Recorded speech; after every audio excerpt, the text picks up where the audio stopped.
Good evening, public safety. This is Ms. Gordon.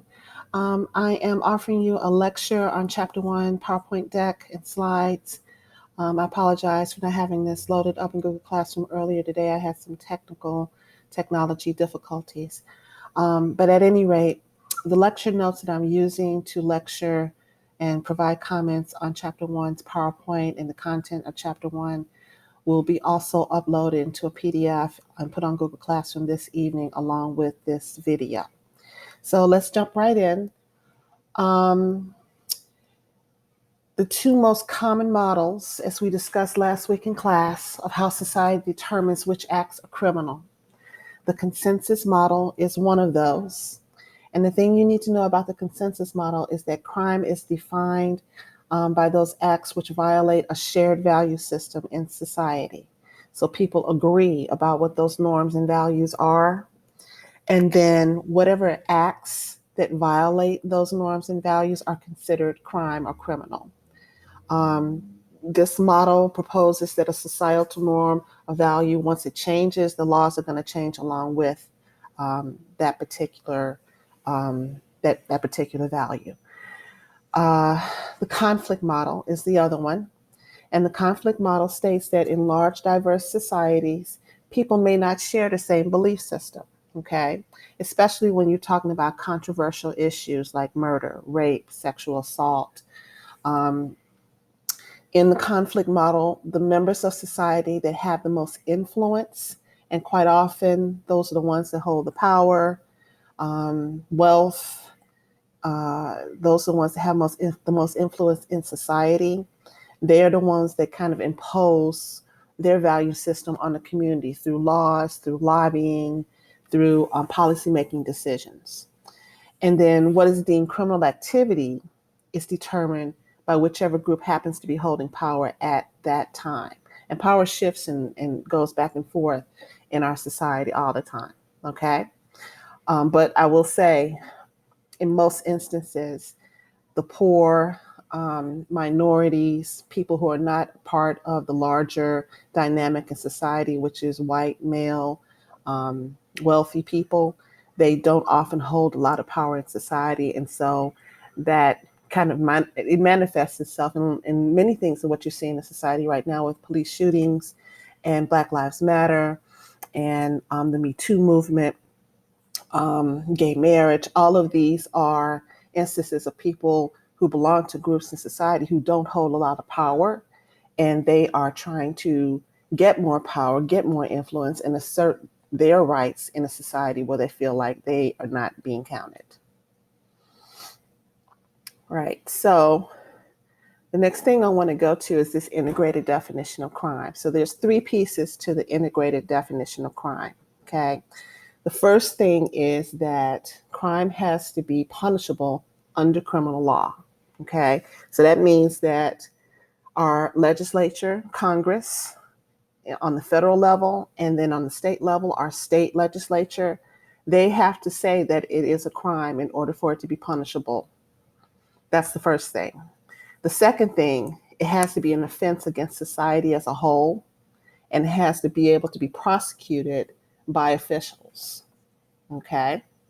And the last thing is it has to be punishable by sanctions. Okay. And a statutory sanction is a law. So it's illegal to take another person's life. If one is arrested and tried and convicted of murder, the punishment is going to be loss of personal freedom, incarceration, or possibly the death penalty where that person would lose their life. So that those three things are part of the integrated definition of crime, and you need to know that. Okay, coming up here on this slide, there are 5 listed, but there's actually 6. So I'm going to give you the 6th one. Let's just go through these though. 5 categories of criminal behavior. Violent crime. So anything that has violence, murder, sexual assault, rape, assault, battery, robbery. And while we're on the subject, assault and battery are 2 different things. We'll talk about this later on in the semester. But when I threaten someone, let's for example, and I say I get up in your face and I'm very close to you, you fear for your personal safety, that is the assault. People often confuse assault with me or a person, offender putting physical hands on a person. You don't have to put physical hands on someone to be charged with assault. The physical part comes in the battery. So if I am, out and I have a gun and I walk up on somebody and I kind of show them my gun, but I don't pull it on them and I don't touch them, that would be assault. But if I take the gun out and start hitting them with it with the butt of the gun and I wrestle with them and I, fight them and maybe break a bone, that is a battery. So we'll talk about that later on in the semester. Okay, so violent crime. Number 2, property crime. Any crime for economic gain that has to do with personal property or like your car, your house, your apartment, your personal possessions, your cell phone, theft, all falls under property crime. Public order crime, considered to be victimless. Things like public drunkenness, prostitution, gambling, illicit drug use. And I say victimless because many people in society argue that no one is really hurt by someone who is drunk in public or by somebody who has a gambling problem other than that person. Someone who is a prostitute or a customer of a prostitute, no one is really truly hurt by that. That is the argument in society. And that would be the third type of category of criminal behavior, public order crime. Number 4, white collar crime. This is crime that happens mostly in corporate America. It has sometimes to do with technology, sometimes has to do with business dealings, stock trades and such. A person who is breaking the law, right, for their own business or personal gain or advantage. And other things that fall under that would be insider trading and embezzlement. And we will talk about those things. Embezzlement is stealing funds from a company that you work for and depositing those funds into your own personal bank account or using those funds for your own personal use. Cyber crime, computer crimes. So cyberbullying, hacking, identity theft. These are all types of cyber crimes. They have to do with computers, the internet, social media falls under cyber crime. If you are bullying someone on TikTok or Snapchat or Twitter or Facebook, you could be charged with a cyber crime. And then the last one that's not on this slide is organized crime. Organized crime is a syndicate of criminals, and their main focus is illegal activity for profit. Okay. All right. To keep going, the 2 main purposes of the criminal justice system: 1 is to maintain justice, and 2 is to protect society. Let me say that again. The 2 main purposes of the criminal justice system is 1, to maintain justice, and 2, to protect society. All right.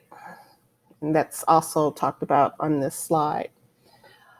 So the next thing I want to talk about is, and what's important in the slides and in the chapter, are these 3 levels of law enforcement. So the 3 levels of law enforcement: local law enforcement, state law enforcement, and federal law enforcement. I'm going to give you examples of each one. You need to know, and this could be a quiz question, which one of those 3 areas has the largest amount of personnel.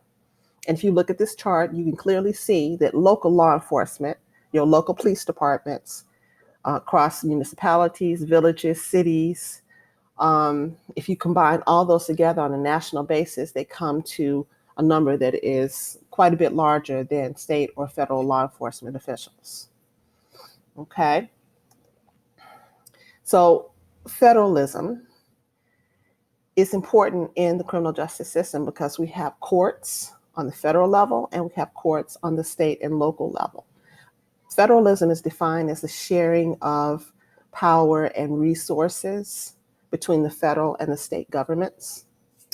And this is especially true when you look at law enforcement agencies, courts, and the correctional system, because you have, of all 3 of those, you have local, federal, state level of those 3, and you also have federal levels of those 3 as well. All right, examples of local law enforcement would be the Evanston Police Department, the Northwestern Police Department, the Chicago Police Department. These are all localized police forces. The state police would be an example of state law enforcement. Illinois State Troopers, the Illinois Highway Patrol, wildlife enforcement in the forest reserves and such around in the area. They have their own police force. And then examples of federal law enforcement. You should know these, but I'm just going to give you a few. Department of Homeland Security is one. The FBI, the Federal Bureau of Investigations. That's another one. The Secret Service. The Secret Service is charged with protecting the president and his or her family and all other former presidents and vice presidents, and even people who are running for president of the United States are allowed to have Secret Service protection. The DEA, Drug Enforcement, okay? The ATF, the Alcohol, Tobacco, and Firearms Agencies. These are all federal level law enforcement agencies, okay? And there's some examples for you. Okay, I'm going to deviate just a little bit. I'm going to show you these slides, but I want you to also hear what I'm saying. Other parts of the criminal justice system. So incarceration, probation, community-based corrections, parole. There's a difference between probation and parole, and I'm putting this in my teacher notes, but I'm going to let you know right now. In order to be put on parole, an offender has to have served time in prison to get parole, right? It's something that happens when maybe an offender has had good service or been on good behavior, and they go up before a parole board and they exhibit, remorse, and they understand that what they did was wrong, and they say that they've learned something from their time of being incarcerated, then they are granted parole. Probation is something that can be handed down from a judge in lieu of going to jail. So, first-time offenders often get probation if they have a clean criminal record. If you're caught shoplifting, for example, the judge may give you probation rather than putting you in jail. So that's the difference between those two. And then other parts of the criminal justice system, jails, halfway houses, at-home confinement, and then also things like discretion. Police officers have discretion when they stop people that they may suspect have been involved in or are guilty of a crime. Police officers are also expected to demonstrate ethical behavior. We'll talk about that a little bit later on. Two terms that you need to know: beyond a reasonable doubt, which is associated with criminal trials, and a preponderance of the evidence. Preponderance of the evidence is associated with civil trials, okay? Then, ethics is defined as moral principles that guide how people determine what's right and wrong. So ethics in law enforcement is very important, and it's something that will continue to come up over and over again as we move from chapter to chapter. All right, so the rest of the slides, this discussion of crime control versus due process models. So crime control versus due process, you have two opposites. This is like two bookends. And the crime control model of law enforcement, it speaks to punishment, right?